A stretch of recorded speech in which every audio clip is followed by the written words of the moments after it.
ఆంధ్రప్రదేశ్లో సాధారణ ఎన్నికలు అయిన తర్వాత ఆ వెంకటేశ్వర స్వామిని దర్శించుకొని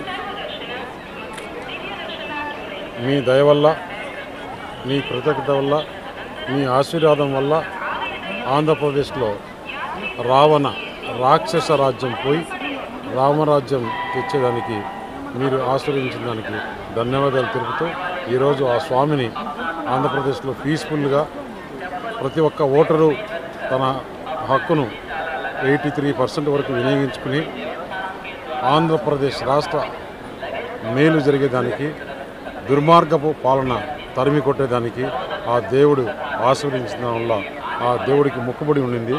ఈరోజు తీర్చుకోవడం జరిగింది. ఆంధ్రప్రదేశ్ ప్రజలకు మేలు జరుగుతుంది, మంచి పీస్ఫుల్ పాలన జరుగుతుంది. ఎలాంటి గూండాయిజం కానీ, ఎలాంటి రౌడీయిజం కానీ, ఎలాంటి దోపిడీ లేని ప్రభుత్వం తీసుకురావాలని చెప్పేసి ఆ దేవుడిని ప్రార్థించాం.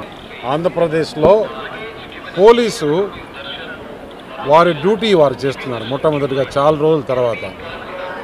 అయినా ఇంకా కొంతమంది ఆఫీసర్లు ఇంకా పాత వాసనలోనే ఉన్నారు. పోలీసు తన డ్యూటీ తను చేస్తుంటేనే ఇలా ఉంది.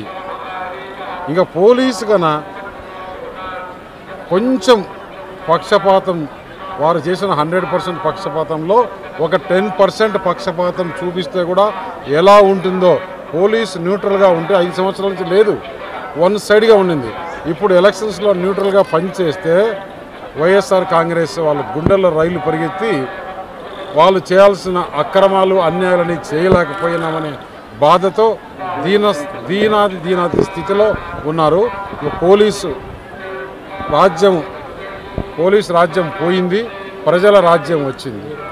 ముఖ్యమంత్రి ఐపాక్ టీంతో 151 సీట్లు మళ్ళీ సాధిస్తామనేసి ముఖ్యమంత్రికి ఇంకా ఏదో కొన్ని వసూళ్లు ఉన్నాయంట. మొన్ననే బిల్లులు ఇచ్చారు. ఆ బిల్లులు రిటర్న్ కూడా రాదనే ఉద్దేశంతో ఈ మాదిరి ఐ ప్యాక్ లేదు, లో ప్యాక్ లేదు, బి ప్యాక్ లేదు.